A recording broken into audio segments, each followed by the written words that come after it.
Please have a seat. Well, for decades, the middle class in this country was the engine that powered the economy, and that allowed us to all grow together.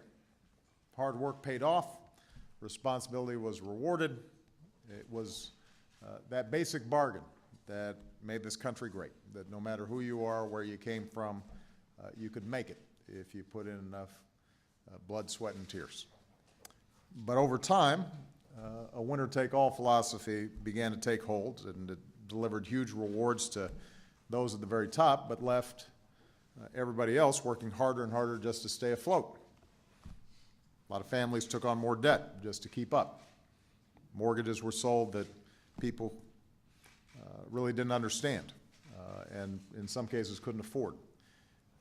Financial sector was able to make huge bets with other people's money, and that strain of irresponsibility eventually came crashing down on all of us. Now, I ran for president to restore that basic bargain.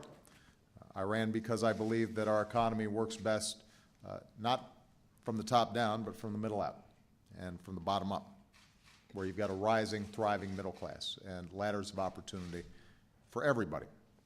So 4 years ago, even as we were working on restoring the economy and dealing with the immediate crisis, we also wanted to figure out how do we set new rules for the road to make sure that a few bad apples in the financial sector couldn't break the law or cheat consumers or put the entire economy at risk.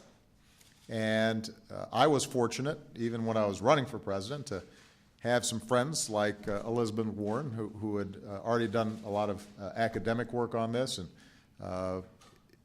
had a whole series of ideas about how we might start making sure that consumers were treated better and, as a consequence, take some of the risk out of the system. And because of those conversations and that work, and because of some terrific efforts by other members in Congress, we were able, for the first time in history, to get a consumer watchdog on the job, to look out for the interests of everyday Americans. And I am very proud to say that last night, Richard Cordray was finally confirmed by the United States Senate to keep serving as America's consumer watchdog and as the director of the Consumer Financial Protection Bureau. So we're very pleased about that. Good.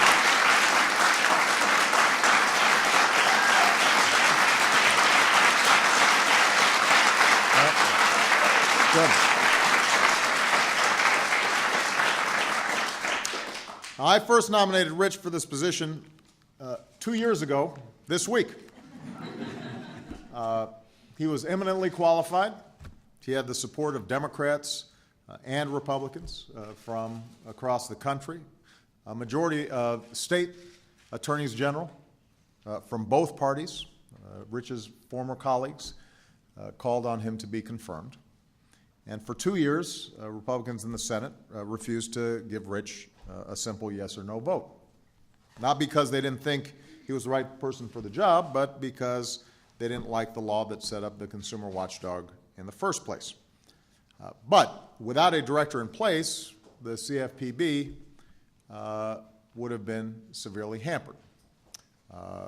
And the CFPB wasn't able to give consumers the information they needed to make good, informed decisions. Folks in the financial system who were doing the right thing didn't have much certainty or clear rules of the road. And the CFPB didn't have all the tools it needed to protect consumers against mortgage brokers or credit reporting agencies or debt collectors who were taking advantage of ordinary Americans. As a consequence, last year I took steps on my own to temporarily appoint Richard so he could get to work on their behalf. And Americans everywhere are better off because he did. And thanks to not only Rich, but his terrific team, I know many are represented here, we've made real strides, even despite the fact that the agency was hampered by the confirmation process. And I would argue that part of the reason we were able to finally get Rich confirmed today is because he's shown through his leadership and because of the very hard work that everybody at the CFPB has already done, that this is making a difference in the lives of the American people, a positive difference day in, day out. It's hard to argue with success. So yesterday, Richard was officially confirmed. I want to thank senators from both parties, including Senator Reid, Senator McConnell, Senator McCain, for coming together to help get Rich confirmed.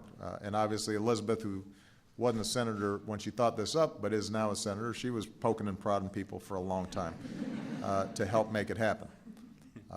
Senator Reid's leadership in particular was obviously instrumental in getting this done, and I couldn't be more grateful to him.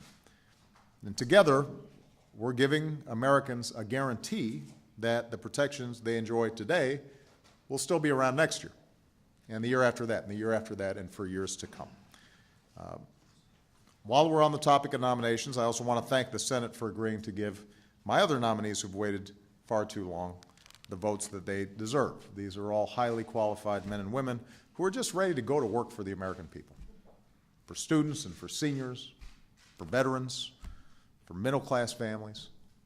Special interests, they'll always have their lobbyists. They'll always have the capacity to tilt the system in their favor, but middle-class folks deserve leaders who are going to stand up for them as well on a day-to-day basis in the trenches.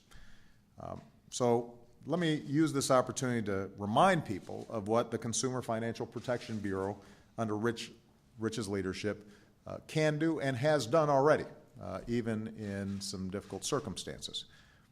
Today, if you want to take out a mortgage or a student loan or a payday loan, or you've got a credit reporting agency or debt collector who's causing you problems, maybe they're not playing by the rules, maybe they're taking advantage of you, you have somewhere to go.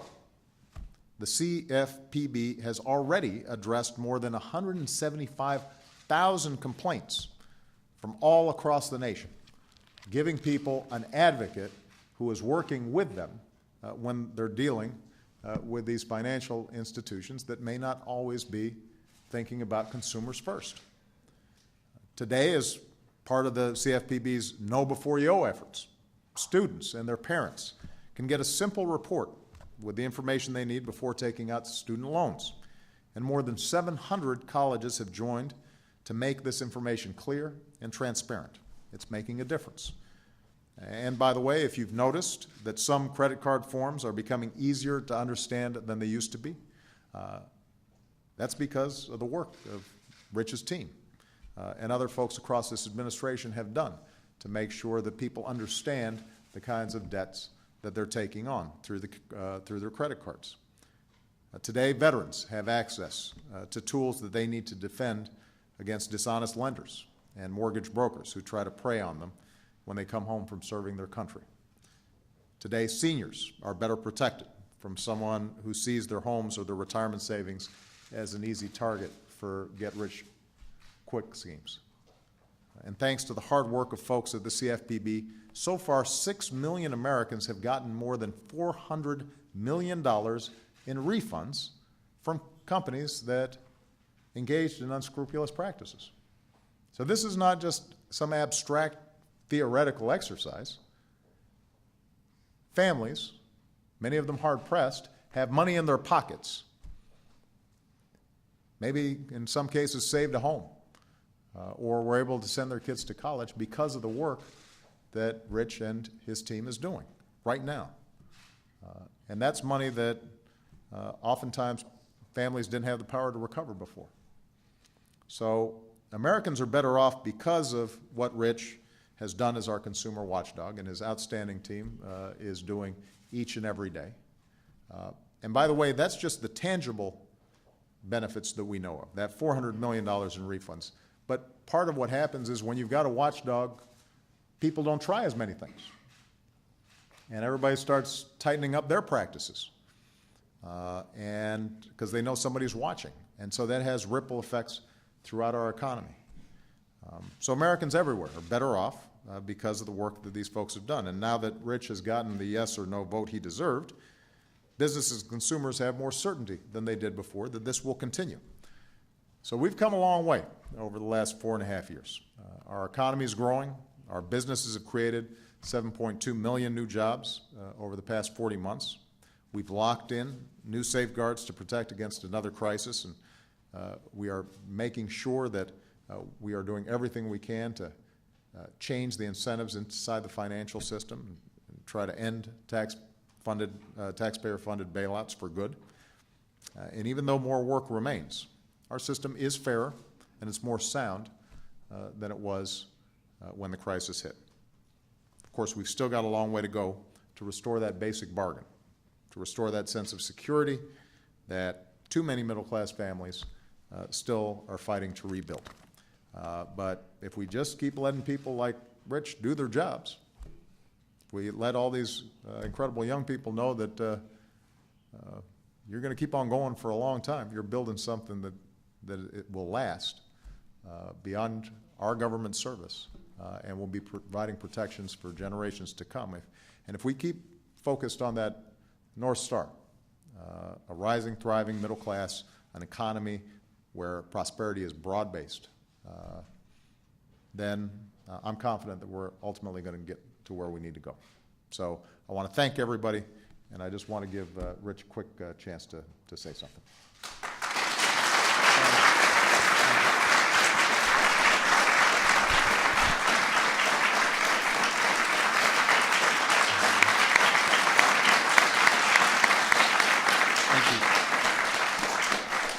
Thank you. I want to thank the President, this President in particular, who has believed in us from the beginning. I want to thank the Senate and the Senators for the chance to persevere and be confirmed as the director of this Consumer Financial Protection Bureau. It's all I ever asked for, all I ever worked for, was to have a chance to have an up or down vote on the merits, and I thank them for that. For nearly 2 years, as the President indicated, we have been focused on making consumer finance markets work better for the American people. Today's action, I was sworn in by the Vice President this morning, and the Senate confirmation means that there will be certainty for those markets and for the industries we oversee.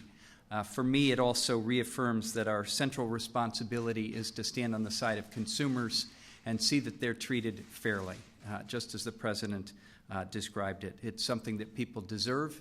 It's something that they want and need, and we're there to try to provide it. We will continue that essential work, and each one of us, those of us here and those of us in Washington and around the country who work for this new Consumer Bureau, including most especially myself, we're grateful for the opportunity that you've given us to serve our country in this important way. Thank you. Thank you, sir.